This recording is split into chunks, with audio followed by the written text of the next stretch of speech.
জুলাই গণঅভ্যুত্থানের বার্তা নিয়ে আমরা এসেছি আপনাদের এলাকার সমস্যার কথা শুনতে।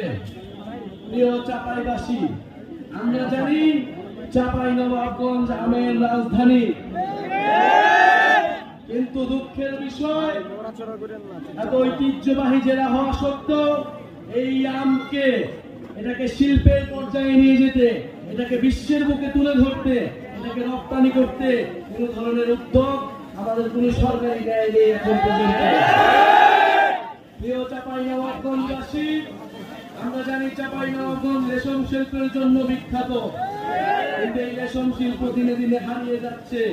কোন ধরনের উদ্যোগী নেওয়া হয়নি আমাদের এই জাতীয় শিল্পকে বাঁচিয়ে রাখার জন্য।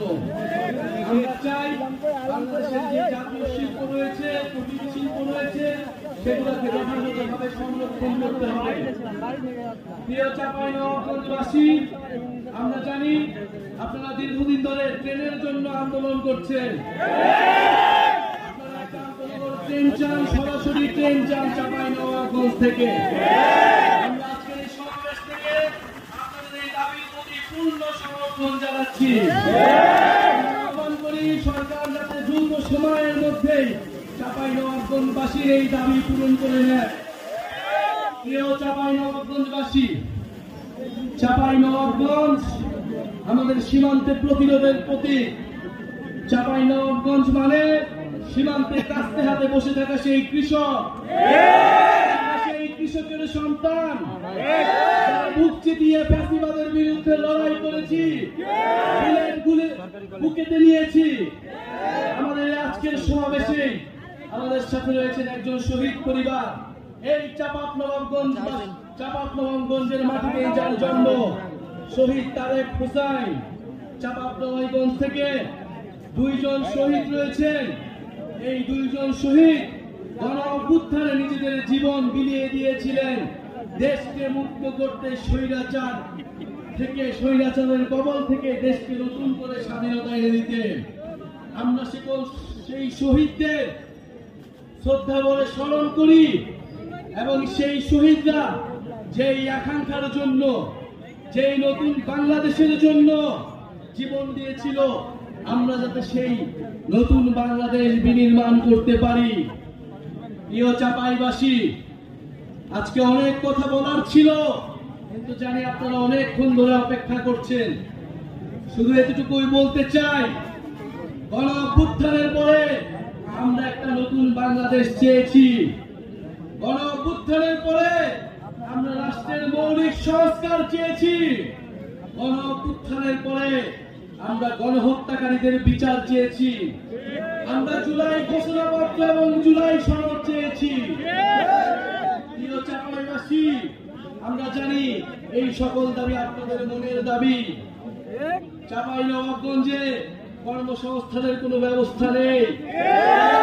এখানে শিক্ষা, চিকিৎসায় এই এলাকার মানুষ দীর্ঘদিন ধরে বৈষম্যের শিকার, অবহেলিত হয়ে রয়েছে। আমরা এই সকল বৈষম্য থেকে দূর হবে বাংলাদেশের সকল জেলা, সেই স্বপ্ন দেখি। প্রিয় এলাকাবাসী, আমরা আজকে এসেছি আপনাদের কাছে জুলাই গণঅভ্যুত্থানের বার্তা নিয়ে। যেই বার্তা একটা ইনসাফ ভিত্তিক রাষ্ট্র কায়েমের জন্য আমাদেরকে স্বপ্ন দেখায়, যেই বার্তা একটা বৈষম্যহীন বাংলাদেশের স্বপ্ন দেখায়। আমরা সেই বাংলাদেশের স্বপ্ন দেখি। আমরা স্পষ্টভাবে আজকের সমাবেশ থেকে বলতে চাই, সীমান্তে বিএসএফ আন্তর্জাতিক আইন লঙ্ঘন করে এখানে গ্রেনেড মারে, বিস্ফোরণ ঘটায়। আমরা কিন্তু এই সব আগ্রাসন আর মেনে নিব না। অনেক কাল হয়েছে, সীমান্তে অনেক বাহাদুরি হয়েছে, আমাদের সেই বাহাদুরির দিন শেষ হয়েছে। যদি আর কোন সীমান্তে কোন ধরনের পায়তারা করা হয়, যদি সীমান্তে আগ্রাসন চালানো হয়, সীমান্তে আমার ভাইদের উপর হত্যার চেষ্টা চালানো হয়, আমরা সীমান্তে লং মার্চ ঘোষণা করব।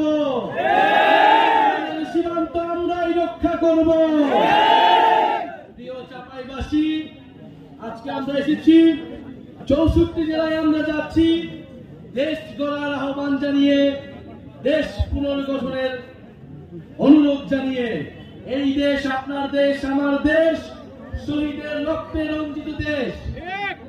যেই তারেক এই চাঁপাইনবাবগঞ্জের বাসিন্দা, মাত্র 16-17 বছর বয়স, কাঠের দোকানে কাজ করত, সে ওই জুলাই গণঅভ্যুত্থানে অংশ নিয়ে শহীদ হয়েছে। আপনার সন্তানেরা শহীদ হয়েছে, আহত হয়েছে দেশ সংস্কারের জন্য, নতুন বাংলাদেশের জন্য, সমৃদ্ধ বাংলাদেশের জন্য। সেই স্বপ্ন পূরণ করা আপনার আমার দায়িত্ব। আপনার আমার কাছে সেই স্বপ্ন হচ্ছে আমানত।